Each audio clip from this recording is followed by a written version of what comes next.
Buenos días, licenciada, compañeras todos.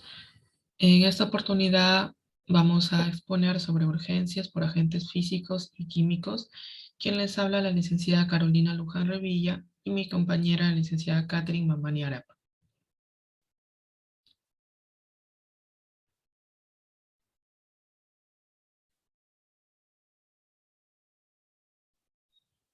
Vamos a empezar hablando por las quemaduras.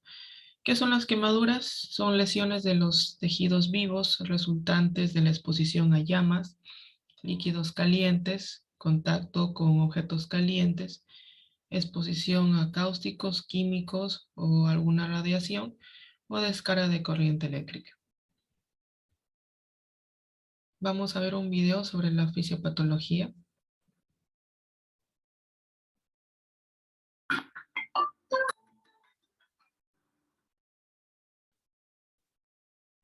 El tema que voy a presentar en este vídeo es el manejo del paciente gran quemado, en concreto la fisiopatología de las quemaduras. Para comprender la forma en que se pueden controlar los daños locales y sistémicos de los pacientes quemados con una adecuada reanimación, es necesario recordar algunos aspectos básicos de los cambios fisiopatológicos generados por las quemaduras. Localmente se encuentran tres zonas que fueron descritas en 1947 por Jackson. Se produce destrucción celular directa, coagulación de las proteínas y obstrucción de la vascularización. Se distinguen tres zonas concéntricas de acuerdo a la profundidad y distancia al centro de máxima lesión térmica: zona de éstasis, zona de hiperemia y zona de coagulación. La zona central es la zona de necrosis y coagulativa. En esta zona, el daño al tejido es inmediato e irreversible. Es el área más lesionada y presenta obliteración completa de la microvascularización. El área alrededor de la zona de coagulación es llamada zona de éstasis. Hay dilatación de la microvascularización que está llena de eritrocitos. Sin tratamiento, progresa a trombosis de los capilares y necrosis en 24-48 horas. Con medidas adecuadas es potencialmente salvable. El área pintada de verde es el área eritematosa. Aparece por aumento de flujo sanguíneo y generalmente se cura. Se produce un aumento de la permeabilidad microvascular, extravasación de líquido y proteínas plasmáticas a los tejidos circundantes que lleva al edema. Además, la liberación de varios mediadores bioquímicos produce trombosis de la microcirculación y aumento de la fragilidad capilar. En la piel lesionada también se encuentra alterada la función termorreguladora y protectora, produciéndose pérdidas por evaporación a través de la quemadura. Cuando la quemadura alcanza una extensión superior al 15% de la superficie corporal total, se produce una respuesta inflamatoria sistémica por liberación masiva de mediadores inflamatorios, con repercusión en todo el organismo. Trastorno hemodinámico. Durante las primeras 36 horas se produce edema generalizado que provoca hipovolemia con tendencia al shock. A partir de las 48 horas aparece un estado hipercinético, con aumento del gasto cardíaco y disminución de las resistencias periféricas. Después, durante una semana, el quemado presenta sobrecarga hídrica. Trastorno respiratorio. Es la principal causa de muerte inmediata. Se producen tres tipos de lesiones: térmica, asfixia por edema de la vía aérea superior, por inhalación de monóxido de carbono, que produce arritmias, cefalea, convulsiones y coma, y endógena, que se produce por insuficiencia respiratoria y síndrome de distrés respiratorio agudo. La infección constituye la causa más frecuente de muerte retardada. La liberación de mediadores de la inflamación por los tejidos quemados provoca inmunodepresión. Se pueden afectar otros sistemas como el renal, hematológico, digestivo y metabólico.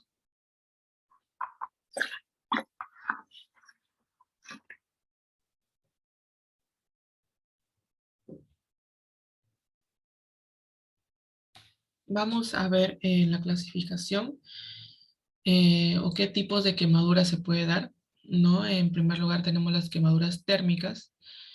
El pronóstico, el tratamiento y la necesidad de ingreso hospitalario van a ser definidos prioritariamente por el índice de gravedad de Garcés modificado, que predice el riesgo vital.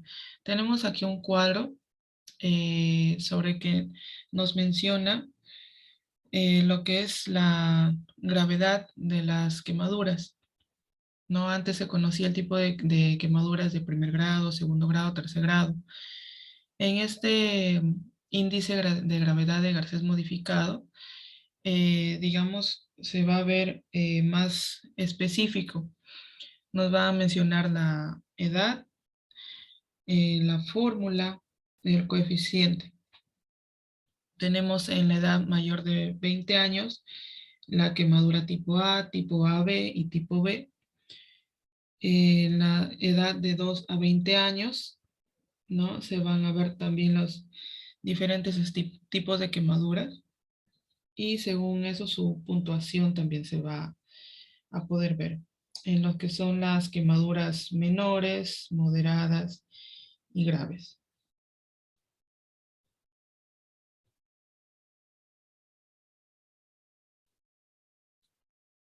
Aquí tenemos una clasificación de la profundidad de las quemaduras que también nos menciona Benay y la de Conver-Smith. Sobre el tipo A, que es superficial o de primer grado, el tipo ABA, que es intermedia o de segundo grado superficial, de tipo AB, B, que es intermedio de segundo grado profundo, y el tipo B total o de tercer grado.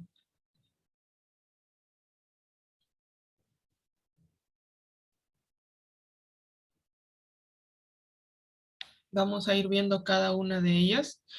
En la tipo A, que es superficial o de primer grado, según va a corresponder con la epidérmica de la American Burn Association, que es con sus iniciales ABA, que en este tipo se va a afectar lo que es la epidermis y se caracteriza clínicamente por eritema, flictenas, que es una apariencia de quemadura solar, como se puede ver en la imagen, y dolor intenso. Por lo general tiene una cura en 7 días sin secuelas y se trata de una quemadura menor.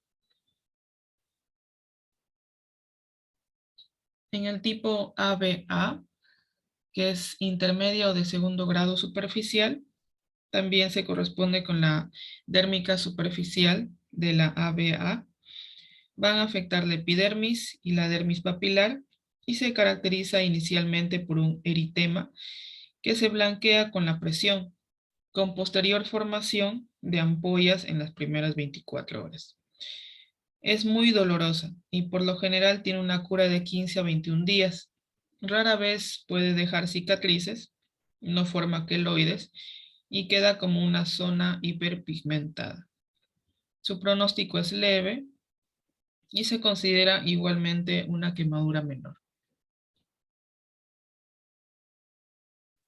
En la tipo ABB, que es intermedio de segundo grado profundo, también se corresponde con la dérmica profunda de la ABA y afectan la epidermis, la dermis papilar y la dermis reticular y se caracteriza por tener una coloración moteada blanquecina, sin relleno capilar y destrucción de folículos pilosos, glándulas y capilares.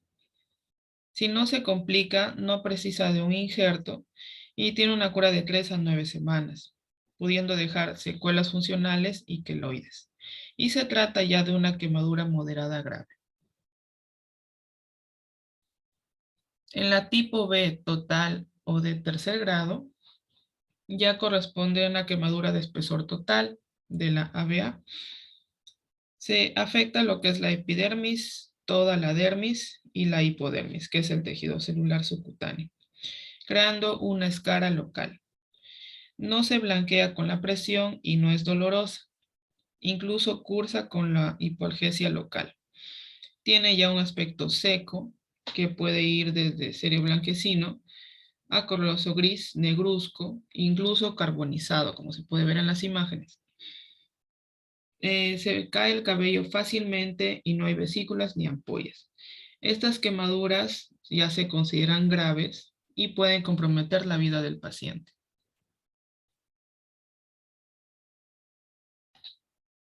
Para el cálculo de la extensión de la superficie corporal quemada, tenemos la planilla de Lund y Browder, donde podemos ver aquí el área y también la edad en años. Por ejemplo, de área la cabeza, el cuello, el tronco, glúteos, manos, brazos, ¿no? Está todo especificado y también según la edad. Y también tenemos aquí lo que es la regla, la famosa regla de los 9, también de Wallace, donde nos menciona, ¿no? Que es aplicable para mayores de 15 años, ¿no? Donde el cabeza y cuello es 9%, brazos, ¿no? 18%, el torso, que es de 36%, las piernas, que es de también 36%, y genitales, que es del 1%.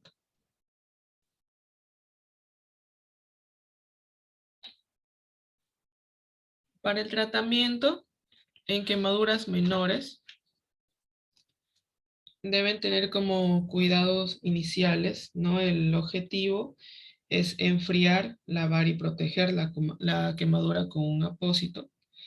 ¿No? En el enfriamiento se debe realizar retirando la vestimenta y aplicando agua a temperatura ambiente, que es fresca, de 3 a 5 minutos.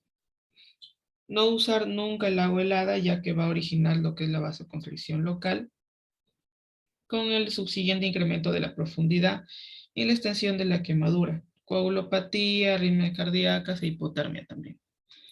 En lo que es el lavado, se debe iniciar de manera suave con agua corriente, potable, o también se puede utilizar lo que es la solución salina estéril. Y tiene que ser con una irrigación, un mecanismo de irrigación tipo ducha. En la elección del apósito también se debe mantener un ambiente húmedo para permitir lo que es el intercambio de oxígeno, el dióxido de carbono y vapor de agua. Asegurar también lo que es el aislamiento térmico y evitar la contaminación microbiana. Absorber el exudado local, proporcionar una protección mecánica externa, permitir una revaluación continua y adecuada posición también que contrarreste las fuerzas contráctiles y proteger la funcionalidad fisiológica local. Para el control del dolor se van a utilizar lo que son los analgésicos simples y también los opiáceos. Solo se debe desvidrar las frictenas rotas y de piel desprendida, que es a las 24 horas. También evitar lo que es la hipotermia, ¿no? Para evitar lo que es la vasoconstricción.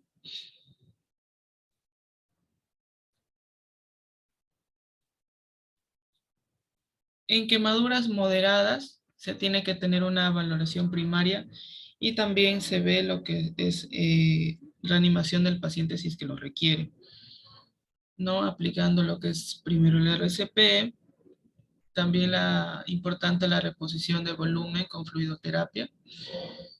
Acá se menciona lo que es la fórmula de Partland o de Baxter, que es de 4 mililitros de lactato Ringer por el porcentaje de superficie corporal quemada total por el kilogramo de peso para la reposición de volumen, ya que el objetivo es de que tenga una diuresis de 0,3 a 0,5 mililitros por kilogramo por hora en adultos y 1 mililitro por kilogramo por hora en niños con peso menor de 30 kilos. Se debe también tener en cuenta para un balance hídrico estricto el sondaje vesical y evitar la complicación que es el síndrome compartimental.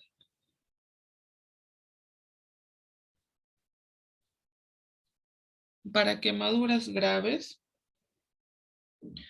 se debe tener en cuenta lo que son las primeras incisiones e injertos de piel.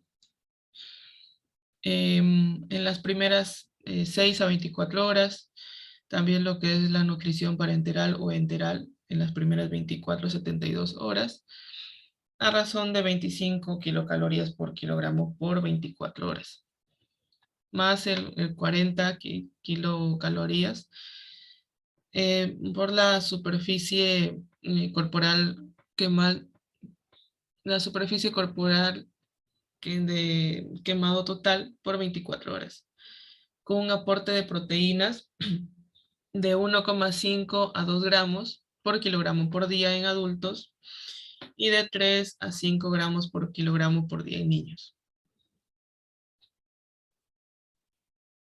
Tenemos aquí los agentes físicos, que son térmicos, como líquidos hirvientes, inflamables, gases, vapores de agua caliente, que pueden originar, ¿no?, las quemaduras.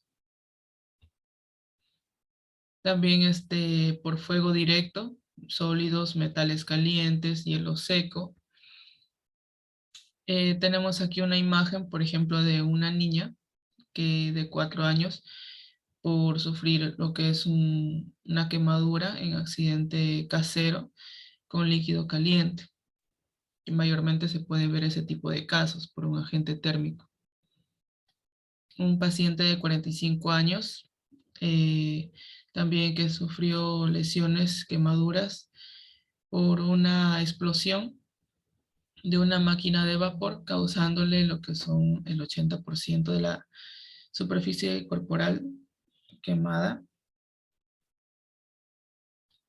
Aquí vamos a hablar sobre lo que son las quemaduras químicas, que tienen características diferentes a las quemaduras térmicas. En las quemaduras químicas van a ser lesiones corporales, cutáneas, digestivas, respiratorias y oculares provocadas por compuestos químicos. Pueden ser de naturaleza líquida, sólida o gaseosa, y se clasifican en ácidos orgánicos e inorgánicos, álcalis y compuestos específicos como el fósforo, etc.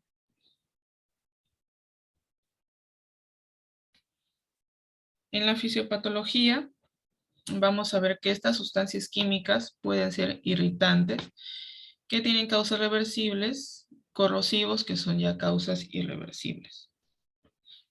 El grado de destrucción irreversible puede originar necrosis de las proteínas tisulares está determinado por la alteración del pH de los tejidos, que condicionan tanto los ácidos, que es la desnaturalización o coagulación, como los álcalis, que es la licuefacción, a romper los enlaces iónicos de hidrógeno. Independientemente de las particularidades o peculiaridades de cada compuesto, todos van a tener en común las siguientes características. Van a producir el daño tisular durante un tiempo mayor que el de la exposición efectiva. El aspecto inicial de la lesión hace subestimar la gravedad del daño, ya que ocultan la destrucción ística en profundidad. La repercusión sistémica tarda horas en aparecer y las lesiones pueden ser indoloras al inicio e incluso durante toda su evolución.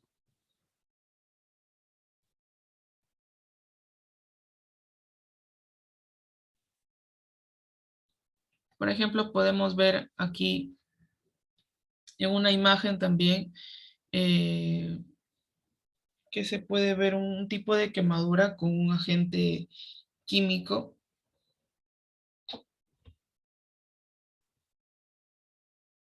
Y vamos a ver lo que son los tipos de exposición, que es a nivel cutáneo, que son los ácidos y los álcalis. En los ácidos producen quemaduras cutáneas de aspecto eritematoso, siricinado, de bordes muy bien delimitados, que evolucionan a escaras secas y con coloración diferente. En los álcalis producen quemaduras más extensas, húmedas, y forman escalas blandas de color blanquecino. Se acompañan de edema e inflamación de los tejidos subyacentes. En la gravedad de las quemaduras químicas, vamos a ver diferentes factores que van a contribuir a que incremente el riesgo, que es la extensión, la edad, la profundidad, la patología previa, lesiones asociadas, localización y también en mujeres gestantes.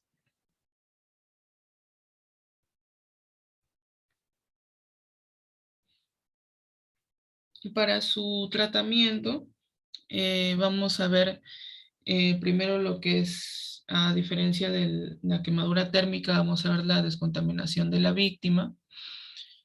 Toda la ropa y el material desechado deben guardarse en bolsa de plástico con cierre hermético y el personal sanitario también debe cambiarse vestimenta.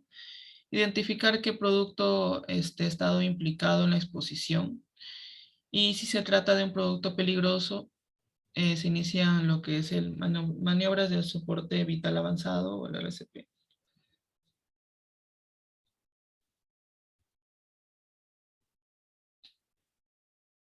En la clínica y el tratamiento específico de los tóxicos más frecuentes, por ejemplo, del ácido fluorhídrico, que es el agente más corrosivo, generalmente dérmico, como podemos ver a nivel cutáneo, nivel ocular, también por inhalación o por ingestión.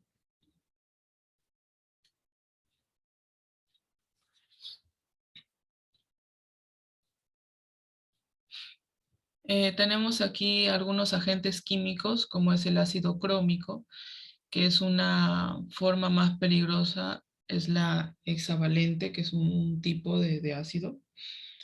También el fenol, que es, su acción es cáustico. La soda cáustica, el cemento de hidróxido de sodio, que es la cal viva, que puede afectar a la vía aérea, ya que es un polvo, no un polvo blanco, a los ojos y a la piel y el cuero cabelludo.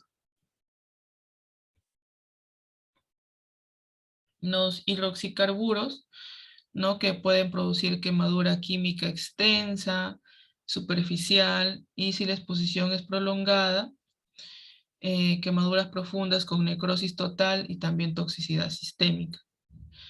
El amoníaco, que es un gas incoloro, corrosivo, de olor picante, muy soluble en agua y que se almacena en forma líquida. Y es muy tóxico también para el sistema nervioso central.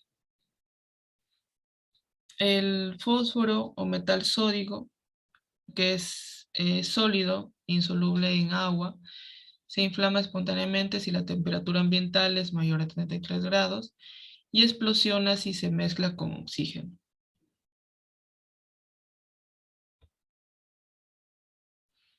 También metales, que está contraindicado el uso de irrigación con agua y con soluciones acuosas. Cloruro de titanio, que es un líquido de color amarillo claro, de olor penetrante y pH ácido. Después de la exposición cutánea tarda unas 24 horas en causar síntomas. Reacciona con la respiración y la transpiración de la víctima. También tenemos el litio, algunos derivados, el ácido sulfúrico, clorhídrico, acético, el fórmico y el nítrico. Hay diferentes agentes químicos que pueden causar lesiones, quemaduras y hay, se puede ver que puede causar lesiones mayormente cutáneos o a nivel de la vía respiratoria que pueden comprometer la vida del paciente, ¿no? De que ya se tiene que dar lo que es un soporte vital avanzado para poder eh, evitar, ¿no? La muerte del paciente.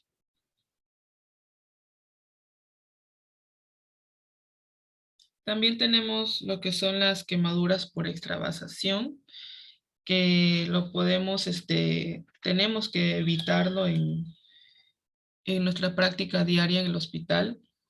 Saber qué medicamentos se tienen que pasar de manera diluida o qué medicamentos tienen que pasarse en el tiempo correcto, qué tipo de abocado utilizar, si se tiene que pasar de repente en el caso del potasio o del calium, que no se tiene que administrar de manera directa, por ejemplo, en los retos de potasio, que en caso el paciente no tenga un catéter venoso central y se tiene que pasar un reto de potasio, siempre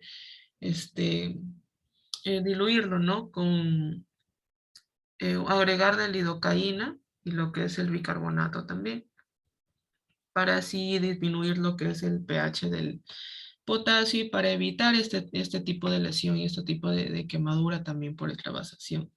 Y también otros medicamentos, ¿no? También para evitar esto y no generar la complicación y también este tipo de lesiones cutáneas que se puede dar.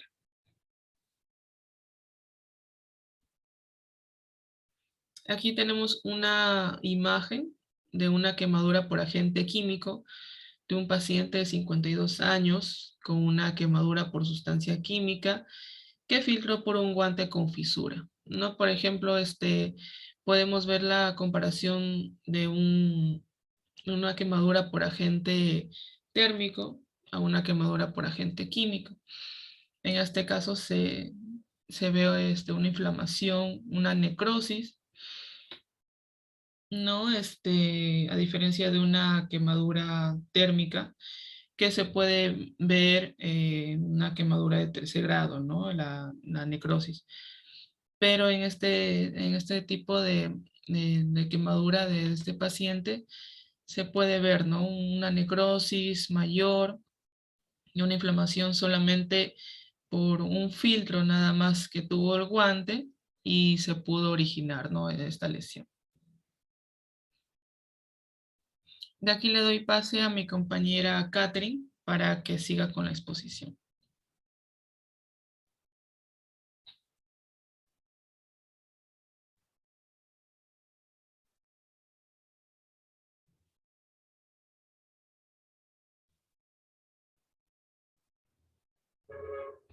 Compañeros, licenciadas, buenos días.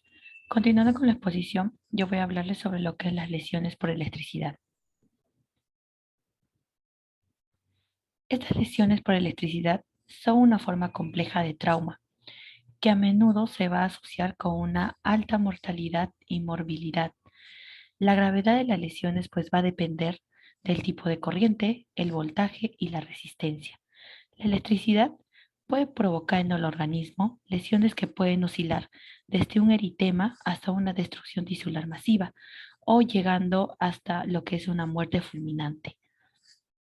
En la electricidad, va a lesionar los tejidos al transformarse, ya que se va a transformar en una energía térmica. Y este daño tisular pues no ocurre solo en el lugar de origen de la piel, sino que también puede afectar a órganos subyacentes, ¿no? En la zona de entrada o salida de la corriente. Por eso también la dicen como la gran engañadora. Se denomina electrocución a la parada cardiorrespiratoria producida por un accidente eléctrico. Vamos a ver la epidemiología. Nos dice aquí que el 50% de las lesiones son de alto voltaje por el contacto con líneas de alimentación y un 25% por herramientas. Los accidentes por corrientes de bajo voltaje van a incluir desde el 60 al 70%, que estos van a ocurrir con más frecuencia en la población infantil de 3 a 6 años, ocasionando lesiones en la boca por la mordedura de cables o por contacto con tomas de corriente en el hogar. En los adultos, pues las lesiones principalmente van a presentarse en el entorno laboral y esta va a ser la cuarta causa principal de muerte traumática en el lugar del trabajo. Tenemos que recordar algunos conceptos básicos, como la electricidad, que es el flujo de electrones entre puentes de alta concentración a puntos de menor concentración o potencial. La corriente eléctrica es el volumen o un número real de electrones que fluye entre que fluye entre estos puntos por segundos medidos en amperios. Vamos a encontrar dos clases, directa y alterna.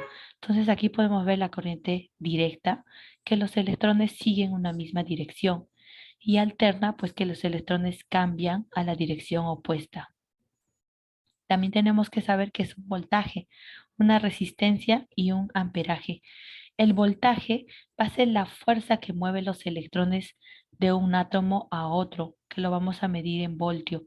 La resistencia, que se mide en ohms, va a ser la fuerza que opone a los movimientos de los electrones.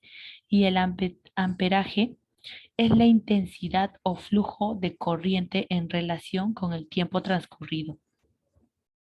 Entonces aquí también vamos a ver las diferencias del voltaje. Ya cuando un paciente va a tener un voltaje o va a estar no, va a estar afectado por un alto voltaje que se le va a incluir mayor a 1000 voltios, va a existir una mayor extensión ya incluyendo los tejidos profundos. En cambio, a menor voltaje, menor de 1000 voltios, generalmente esta es una lesión en el área circundante. Entonces, en baja, primero vamos a empezar con una baja tensión, menor a 1000 voltios. Menor a 200 voltios, nos dice que esta puede llegarnos, ya puede ocasionar una fibrilación ventricular. De 200 a 1000 voltios, afecta centros respiratorios y lo que es el ritmo cardíaco. Y esta sigue la línea de menor resistencia. Ya, si la corriente es alterna, la víctima se va a mantener unida al emisor de la electricidad, así como cuando indican, ¿no? Y dicen que el paciente pues se ha quedado pegado. Y esta es dolorosa. A alta tensión, que es mayor a 1000 voltios, va a producir lo que es parálisis del centro respiratorio y vasoplegia. No afecta el corazón a nivel de conducción, pero eso sí, sí va a afectar a nivel de difusión ventricular. La corriente buscará el camino más rápido para propagarse a tierra y la víctima es repelida o expulsada, ¿no? por el emisor de electricidad. Este va a tener un dolor relativo hasta escaso. Entonces vamos a ver algunos agentes físicos, eléctricas, ¿no? Electricidad industrial, un alto voltaje, 1000 voltios a más, una electricidad comunitaria, esta nos puede llevar a un bajo voltaje, 200 voltios a más, o una electricidad atmosférica, ¿no? Que esta ya le va a dar como una descarga eléctrica. Entonces, vamos a ver los efectos biológicos de la corriente eléctrica.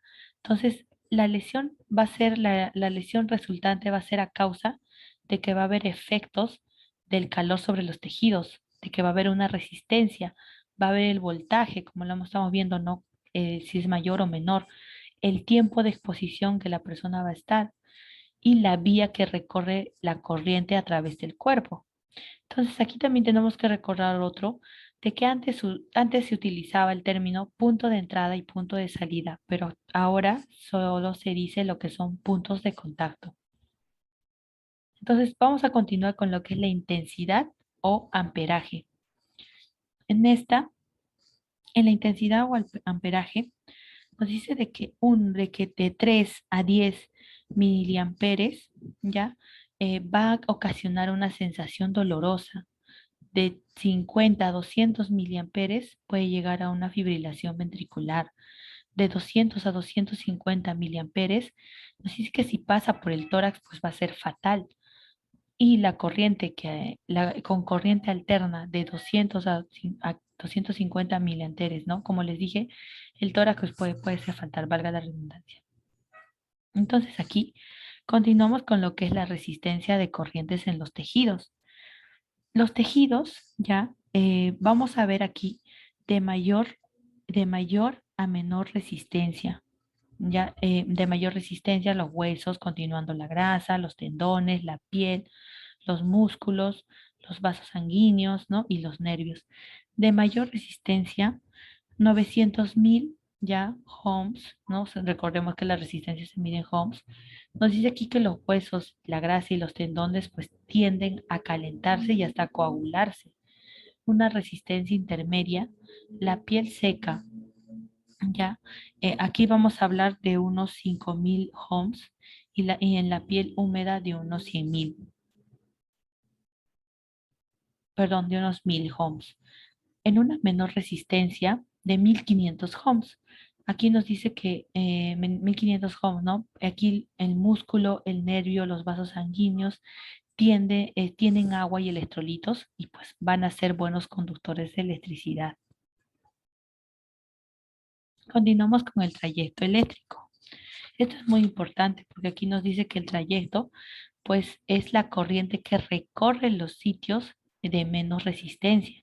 Los trayectos pueden ser identificados por los puntos de contacto y como les decía, ya no es un punto de entrada, ya no es un punto de salida, sino son puntos de contacto. El trayecto va a determinar el tipo y la gravedad de las lesiones. Aquí tenemos el contacto entre brazo y brazo. Tenemos el contacto entre el brazo derecho y la pierna izquierda, que la van a considerar como una de las más peligrosas. Tenemos el contacto entre el brazo derecho y la pierna derecha. También tenemos el contacto entre el brazo y la cabeza, que eso también se le va a considerar como la más peligrosa. La conductancia. Aquí la conductancia es la capacidad para transmitir la corriente. Aquí ya vamos a hablar de lo que son los miliamperes. Entonces, de 1 a 3 miliamperes, nos dice que aquí va a haber un umbral de percepción. La corriente va a ser continua y va a haber una sensación de calor al contacto y también una corriente como una alteración de como un hormigueo, ¿no? Aquí de 20 a 50 miliamperios ya va a haber contracciones musculares, que estas las vamos a poder denominar como tetania, ¿no? A una parálisis también de los músculos respiratorios. De 50 a 100 miliamperios vamos a poder llegar a una fibrilación ventricular y de 2,5 amperios pues ya a una sistolia. Entonces vamos a ver lo que es la fisiopatología. ¿Ya? Aquí en la fisiopatología se va a dividir en lo que son en tres fases. ¿Ya? La primera fase, que va a ser de 0 a 7 días. En esta primera fase se conoce en sí, ya se conoce que hasta con un 5% de lesión que puede llegar a tener el paciente, ¿no? Aquí puede llegar, nuestro paciente puede llegar a tener un edema post-quemaduras, ya que condiciona, que esta va a condicionar lo que es una hipovolemia, lo que es una hipoxia o una hipoperfusión, ¿no? Llegando así a un shock hipovolémico. Entonces, si es que esta no se va a tratar de manera adecuada, pues puede verse afectado a nivel de los pulmones, los riñones o los intestinos. Entonces, a nivel de los pulmones podemos llegar a una insuficiencia pulmonar, a un síndrome de dificultad respiratoria aguda.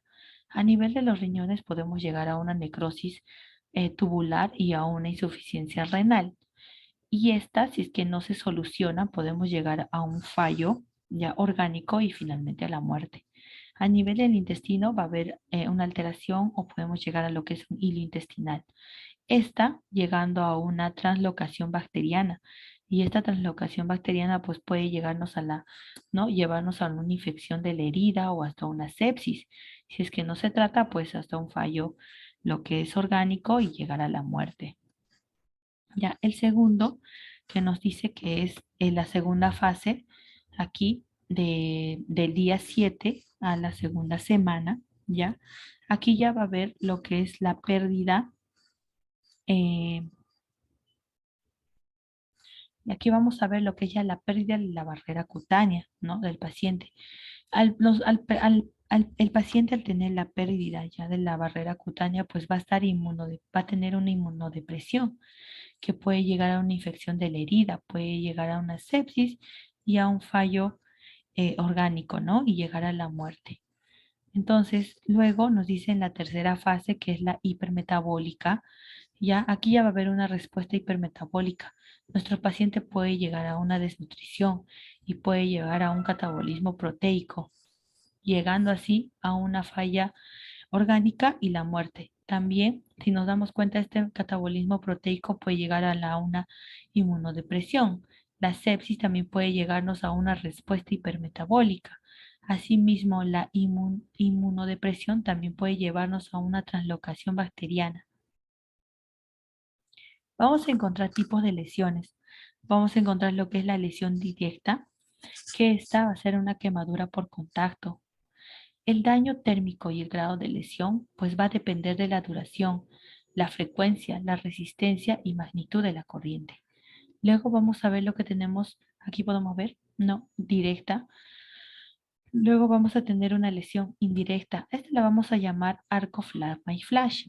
Ya, esta corriente nos dice que va a viajar por lo que es la superficie externa del cuerpo y entra especialmente en la piel húmeda. También la corriente inicia un recorrido en un árbol y va a saltar en un lugar de menor resistencia y finalmente pues va a llegar a la persona. Ya, la lesión electrodérmica por arco eléctrico. Acá podemos ver una imagen. Él va a ser el salto de la electricidad entre dos superficies que se encuentran cargadas eléctricamente y no están en contacto, generan así una chispa y dando como resultado un arco. Esta nos dice que pues va a afectar, especialmente va a estar relacionada las lesiones se va a localizar en lo que es a nivel de la axila, la zona poplitea, lo que es la muñeca y lo que son los codos y o codos, ¿no? Aquí vamos a ver ya algunas patologías manifestadas por lo que son quemaduras, ¿no? Y o si no, quemaduras en lo que son lesiones por electricidad. A nivel cardio, vamos a ver primero, a nivel cardíaco, ya cardiovascular, podemos encontrar un estado hipermetabólico, ya podemos encontrarnos con un edema intersticial, con un síndrome de respuesta inflamatoria, sistémica, ya podemos encontrarnos con lo que es la depresión del miocardio y con lo que es una hipotensión. Entonces aquí el manejo, pues vamos a manejar lo que es el manejo de fluidos, ya un adecuado soporte nutricional, un soporte hemodinámico y un monitoreo hemodinámico que es muy importante. Encontramos a nivel respiratorio, podemos ver que puede haber un edema de la vía aérea, puede haber lesiones por inhalación, ya intoxicación por monóxido de carbono. Puede ser, también podemos encontrar un síndrome de dificultad respiratoria agudo. Entonces aquí el paciente, ¿no? Si es que requiere una intubación temprana, si es que requiere oxígeno, tenemos que, para manejar lo que es el monitoreo con oximetría, ¿ya? Y lo que es el manejo de ventilación. Claro, si es que nuestro paciente entra, ¿no? A lo que es una ventilación mecánica. A nivel gastrointestinal, va a haber aquí una disminución del vaciamiento gástrico. También podemos encontrarnos con una ulceración gástrica y desangrado. Puede haber también una posible traslocación bacteriana, ¿ya? Y pues llevarnos a una sepsis. El tratado, el manejo, va a ser el monitoreo de aspiración y también el monitoreo después de los residuos gástricos. A nivel renal podemos encontrar lo que son alteraciones sobre lo que es la permeabilidad capilar importante del riñón. Podemos encontrarnos las alteraciones con la limpieza de lo que son los medicamentos, ¿no? Y lo que es aquí el LACI, la insuficiencia renal aguda. El tratamiento, aquí tenemos que evitar lo que es la hipotensión, tenemos que mantener una buena bulimia, tenemos que evitar lo que son nefrotoxinas y también tenemos que tener cuidado con la administración de medicamento. Debe haber una administración, una adecuada dosis de medicamento acorde a lo que es la función renal. A nivel hepático, podemos encontrar alteraciones en el metabolismo de los medicamentos. Podemos encontrar coagulopatía. En el manejo vamos a ver el monitoreo de la función hepática, ¿ya? Y también los medicamentos que tienen que ser acorde a lo que es la función hepática. A nivel neuromuscular, aquí vamos a ver una desregulación o si no una irregulación de lo que son los receptores acetilcolina. Entonces, en el manejo tenemos que evitar el uso de succinilcolina mayor a 48 horas después de la quemadura por electricidad. Y pues a nivel inmunitario, inmune, aquí va a disminuir la barrera de lo que es la piel, ¿no? La función. Entonces esto nos va a llevar a una inmunosupresión. Entonces el manejo pues va a ser seguir con un monitoreo de infección y también si es que requiere no la administración temprana de algún antibiótico. Entonces a nuestro paciente vamos a iniciar con una evaluación inicial que vamos a llamar una evaluación primaria, el ABCDE-F. El A nos dice que tenemos que mantener la vía aérea con protección, tenemos que mantener la vía aérea y también con protección de la columna cervical. La B, tenemos que ver lo que son la respiración y la ventilación de nuestro paciente. La C, vamos a ver la circulación, la condición cardíaca y control de hemorragias. La D, la discapacidad, déficit neurológica y deformidades severas. La E, vamos a ver exposiciones a eutermia y también una euglicemia. Tenemos que ver esto. Aquí la F vamos a ver el soporte hídrico y metabólico. Y es muy importante y no olvidarnos la toma de signos vitales y la oximetría de pulso. Vamos a continuar con una evaluación secundaria. Ya en una evaluación secundaria, aquí primero vamos a ver lo que es la historia, ¿no? Armado la historia del paciente. Luego entramos lo que es las circunstancias relacionadas al incidente. Aquí vamos a ver el que si ha sido un voltaje, un alto voltaje, un bajo voltaje, cómo ocurrió, qué es lo que le sucedió a la persona, ¿no? Luego vamos a ver lo que es la historia médica. Luego tenemos que tener el peso del paciente antes de que haya tenido la quemadura. Tenemos que realizar la evaluación de cabeza a pies. Luego tenemos que determinar la superficie corporal quemada. Después de eso, la inserción de líneas y tubos, la reanimación si es que el paciente lo requiere. Los laboratorios es muy importante, ¿no? Laboratorio y lo que es radiografía, la monitorización del paciente, el manejo de dolor y ansiedad, el apoyo psicológico psiquiátrico y también el cuidado de heridas. Entonces, aquí en el tratamiento, nos dice que primero tenemos que retirar a la víctima de la corriente eléctrica. Para ello, ya tenemos que desconectar previamente la corriente, usando así es posible pues guantes de goma o algún objeto que no sea conductor. En cuanto si es que nuestro paciente llega a sufrir una parada cardiorrespiratoria, pues se va a iniciar lo que es un RCP avanzado o básico. La midiasis durante la reanimación carece de valor diagnóstico y pronóstico de esta enfermedad. Es muy importante la canalización de una vía venosa periférica, preferiblemente un catéter central de inserción periférica, ya con la medición, para la medición de la presión venosa central. Nos dice aquí, nos da una sugerencia, ¿no? Y para la infusión de Ringer lactato a razón de 4.000 ml por 24 horas, modificando ya esta cuantía para mantener una diuresis superior a 100 ml por hora. Es muy importante en el tratamiento la monitorización continua de la presión arterial, la frecuencia cardíaca, la respiración, saturación periférica de oxígeno y la temperatura. También es importante el sondaje urinario, ya que aquí vamos a realizar la medición horaria de la diuresis. Tenemos que abrigar al paciente para evitar que se enfríe. Luego también es importante la vacunación antitetánica, pero si es que el paciente pues no haya tenido una correcta vacunación, ¿no? Dado de que la electrocución pues favorece lo que es el desarrollo de tétanos. Si existe también vamos a no manejar si es que va a existir una hiperpotasemia. Si le produce acidosis metabólica. Si es que nuestro paciente pues puede presentar convulsiones, estas se pueden tratar con midazolam o diazepam. Las lesiones cutáneas se tratan como las quemaduras térmicas y pues la antibiótico-terapia pues empírica no está indicada y también si es que el paciente lo requiere por indicación médica. Vamos a vernos también con lo que son lesiones por rayo. Nos dice que esta es un subconjunto de lesiones eléctricas que van a ser responsables de 300 lesiones y 100 muertes por año en los Estados Unidos. Es probable que las muertes y hospitalizaciones estén subestimadas. El 30% de los afectados muere y el 74% sobrevive y pueden tener discapacidad permanente.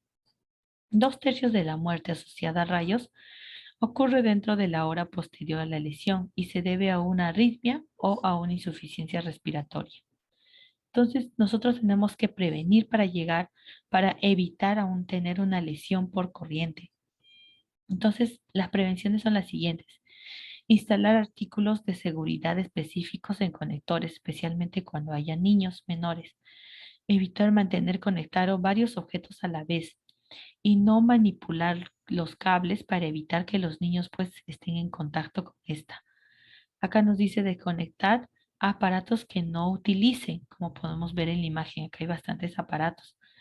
No tirar el cordón para desconectar los aparatos eléctricos, algo que la mayoría lo hacemos, pero tenemos que evitarlo. No colocar aparatos eléctricos cerca de la bañera o regadera, así como no tocarlos con las manos húmedas. Y también si es que hay cables o extensiones, se tiene que supervisar a los niños de que no anden descalzos. Continuamos con lo que es el casi ahogamiento. Aquí nos dice de que el casi ahogamiento es el ahogamiento incompleto, que esta presenta una supervivencia mayor a 24 horas después de un incidente de inmersión, a comparación del ahogamiento que ya se produce cuando la persona pues ya va a fallecer por asfixia después de un mayor tiempo, ¿no? De inmersión en lo que es en el agua. Entonces la vamos a clasificar en dos, lo que según haya habido o no aspiración. En húmedo nos dice que el 90% de los casos y seco el 10%. El ahogamiento seco es un mecanismo de muerte y se describe como un fenómeno debido a que pues, podemos encontrar un laringoespasmo y esto nos puede aumentar lo que es la presión intratorácica y llegar a un edema pulmonar o la transferencia de agua en lo que es la vasculatura. Entonces, el ahogamiento secundario se va a referir a la aparición ya de un síndrome de distrés respiratorio, esto generalmente después de 15 minutos a 72 horas después de la inmersión. En cuanto a la fisiopatología de esta, lo va a relacionar el casi ahogamiento con dos, la hipoxemia y la hipotermia. La hipoxemia, pues que va a haber alteraciones a nivel de ventilación, perfusión, o como les dije, no, por un laringoespasmo, que esto se va a ver reflejado por el cierre de la glotis. Puede tener de carácter progresivo y afectar a todos los tejidos durante el organismo, y también esta va a depender de la duración de inmersión del paciente. Por hipotermia, pues aquí la hipotermia va a tener un efecto protector sobre el sistema nervioso central, siempre que preceda de la hipoxia. Nos dice que de manera paradójica, la hipotermia que se produce en los pacientes va a depender casi de ahogamiento, del casi ahogamiento en aguas cálidas. Ya cuando va a producirse en aguas cálidas, este va a ser un mal signo de pronóstico, ya que se va a relacionar con un mayor tiempo de inmersión, un mayor grado de hipoxia y una también mala perfusión una mala perfusión periférica. Tenemos que saber también la diferencia entre el ahogamiento de agua dulce y el ahogamiento de agua salada. En el agua dulce, pues si es que el paciente va a tener un ahogamiento de agua dulce, la llegada va a ser la llegada del líquido hipotónico al alveolo. Origina su paso a través de la membrana alveolo-capilar, produciendo así lo que es una hipervolemia, una hemodilución, una hemólisis e hiperpotasemia. En el agua salada, debido a que tiene una osmolaridad de 3 a 4 veces superior el del plasma, ya este líquido pues va a pasar por el torrente circulatorio al alveolo, llevándonos así a una hipovolemia o una hemoconcentración e hipernatremia. Aquí tenemos las fases. El paciente va a entrar en pánico, la persona va a entrar en pánico, va a entrar en una apnea voluntaria, va a haber una respiración involuntaria, puede llegar a una hipoxemia o hipercapnia, finalmente a una pérdida de conciencia, un paro cardíaco y la muerte de la persona. Entonces nosotros tenemos que reconocer en el prehospitalario pues en los grados que nuestro paciente pueda tener. Aquí vamos a chequear la respuesta del paciente, verificar la respuesta del paciente. Primero, si es que va a haber ausencia de lo que es tos y espuma, ya sea por la nariz o por la boca, la tasa de mortalidad va a ser 0%. Entonces se evalúa y se libera a la víctima del lugar del accidente sin mayor atención médica. Consideramos ya grado 1 si es que el paciente tiene tos, pero no va a haber espuma, ya sea por boca o por nariz. Ya lo vamos a considerar grado 1. Aquí lo que tenemos que hacer es abrigar, calmar a la víctima, atención médica avanzada con oxígeno, pero si es que lo requiere. Llegamos a un grado 2 si es que nuestro paciente tiene poca cantidad de espuma ya por boca y nariz. Aquí también depende de la cantidad de oxígeno que nuestro paciente requiere. También abrigar y calmar a la víctima y ya nos dice aquí, observación, ya tiene que estar en observación hospitalaria la persona. Aquí vamos a ver, aparte de la gran cantidad de espuma por boca, aquí ya vamos a ver una gran cantidad de espuma por boca y nariz. Y también vamos a ver si es que el pulso radial palpable. Si es que sí, llegamos a un grado 3, que esto es 5 por 2 de la tasa de mortalidad. Igual aquí depende si es que nuestro paciente requiere oxígeno ya por cánula o por máscara, ¿no? También muy importante la posición de recuperación del paciente, el lado derecho. Y el paciente ya pues va a estar en observación. Si es que no va a haber, requiere hospitalización. Si es que no va a haber un pulso radial palpable, pues también la monitorización previa, y si es que ya nuestro paciente puede requerir lo que es una atención de una reanimación, ¿no? Cardiopulmonar. Entonces aquí continuamos con lo que nos dice respiraciones presentes. Aquí vemos que no. No, entonces aquí vamos a ver la reacción de la ventilación o algún movimiento.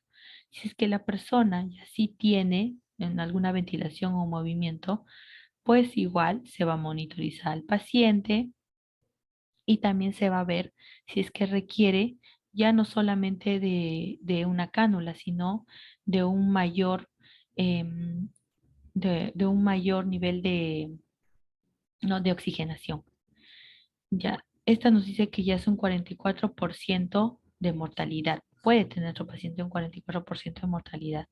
En el grado 6, nos dice aquí, lo vamos a considerar cuando el paciente no tenga ventilaciones o movimiento. Esta ya se va a diferenciar por el tiempo. Cuando la sumersión del paciente ya sea mayor a 1 hora, y pues aquí ya el paciente no va a tener movimiento, ¿no? Aquí ya se inicia directamente la reanimación, el RCP avanzado, no básico. Y si es que nuestro paciente no tiene respuesta, pues llega a la muerte. Entonces continuamos con la clínica y exploración física. Entonces aquí obviamente va a haber una alteración respiratoria, porque nuestro paciente va a manifestar, va a estar manifestado por la tos, va a haber una ligera disnea y muy grave, desarrollando así un distrés respiratorio. Un tercio de estos pacientes pues van a requerir una intubación orotraqueal y también una ventilación mecánica. Luego también es muy importante lo que es la alteración neurológica. Ya los más graves, aquí podemos ver que es la encefalopatía, la anoxia y la hipertensión intracraneal. Aquí vamos a valorar A, B, C, pero a nivel de alteración neurológica. En A, nuestro paciente va a estar plenamente consciente con un Glasgow de 15. En B, nuestro paciente va a estar con un Glasgow entre 10 y 13, porque aquí nuestro paciente se despierta con relativa facilidad, localiza el dolor y tiene una respuesta respiratoria espontánea normal. En C, pues nuestro paciente va a estar menor a 8 puntos, 6 puntos, ¿no? Donde ya no despiertan de estímulos dolorosos, no hay respuesta normal en los mismos y va a haber una alteración a nivel de la ventilación. Entonces también podemos encontrar en nuestro paciente una cardiopatía, ¿no? Esta que puede llegar, que puede ser consecuencia de una hipoxia. Así también vamos a encontrar la acidosis y los trastornos electrolíticos. Y también se puede manifestar arritmias ventriculares y paradas cardíacas. También nuestro paciente puede llegar a tener fiebre con una frecuencia superior de 38 grados Celsius en las primeras 24 horas. Esta puede ser debido a la aspiración. Si aparece más tardía, ya pues se va a sospechar de alguna complicación infecciosa. Luego tenemos las manifestaciones hemorrágicas. Esta consecuencia a una hemólisis o también a una sepsis secundaria. La coagulación intravascular diseminada puede aparecer en los casos, especialmente casi en casi ahogamientos en el agua dulce. ¿Ya? Y también nuestro paciente puede llegar a una insuficiencia renal. Esta como consecuencia de una rhabdomiólisis, hemólisis o una isquemia. Luego tenemos que ver las exploraciones complementarias urgentes. Aquí vamos a ver lo que es la hematimetría con fórmulas y recuento leucocitario. Puede afectarse lo que es hemoconcentración, hemodilución y leucocitosis neutrofílica.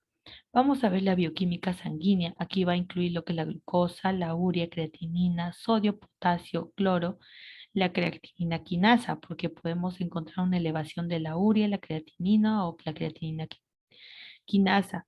También podemos encontrar una hiponatremia, hipernatremia o una hiperpotasemia.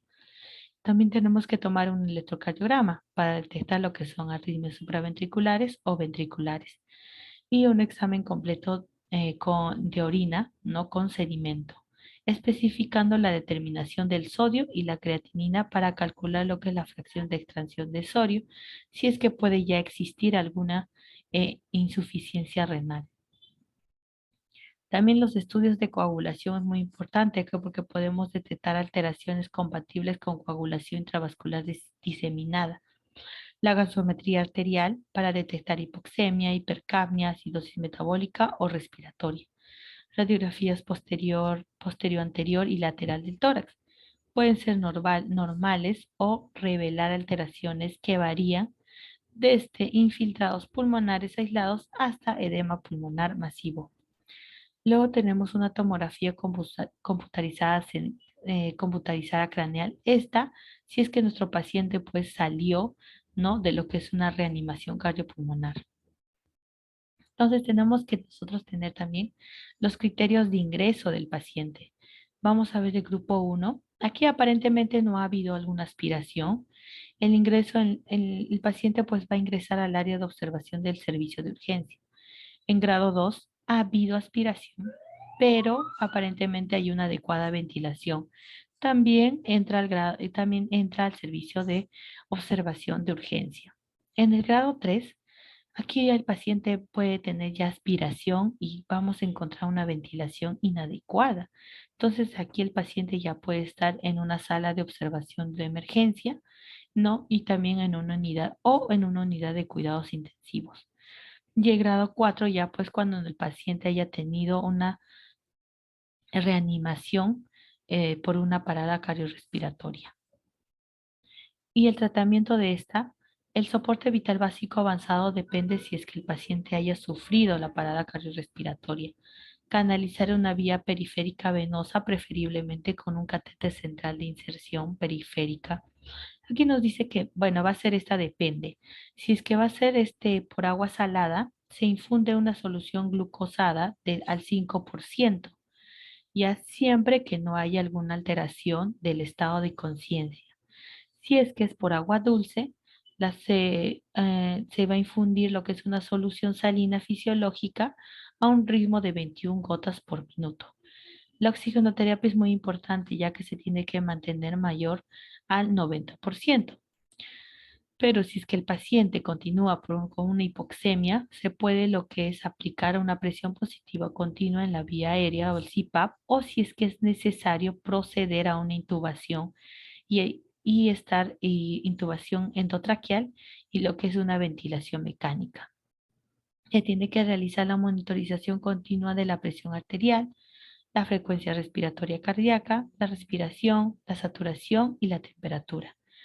Valoración neurológica con periodicidad horaria, el sondaje urinario y la misión horaria de diuresis, y también si es que produce pues alguna acidosis metabólica. Y también la solución, no actuar si es que estamos frente a una hiponatremia, hipernatremia o hiperpotasemia. Aquí nos dice que según si es que el paciente puede tener una hiperglucemia moderada, no debe tratarse si que existe una hipotermia. El control de la hipotermia, ya está mayor a 32 grados. Puede tratarse con calentamiento externo activo o pasivo. Si existe lesión pulmonar, se administra corticoides por vía intravenosa, como la metilprednisolona, en dosis inicial de 250 seguidos de 40 miligramos por 6 horas. La antibioterapia empírica no está indicada, pero si es que ya se ve, ¿no?, signos clínicos de neumonía, pues ya se va a iniciar. Entonces el pronóstico. Aquí nos dice que la edad, ya el peor pronóstico va a ser si es que el paciente pues va a ser menor de 3 años. El lugar de la inmersión, aquí vamos a ver ya de que va a haber un mayor riesgo en agua dulce que en agua salada. Vamos a ver también la temperatura del agua. Va a haber un mejor pronóstico en agua fría por disminuir las necesidades metabólicas. También vamos a ver la duración de la inmersión. Aquí el mal pronóstico ya va a ser si es que el paciente ya ha estado pues más de 5 minutos. También tiempo transcurrido del primer esfuerzo respiratorio espontáneo después de un RCP, ¿no? después de un rescate, perdón, entre lo que es 15 y 30 minutos. Aquí nos dice, menos el 10% de los pacientes ya pueden desarrollar un retraso mental y hasta una tetraplegia espástica. El porcentaje que aumenta hasta 60-80% cuando el tiempo es superior a unos 60 minutos. En cuanto al soporte vital, si se realiza antes de los 10 minutos por personal experimentado, pues disminuye las complicaciones hasta un 30%.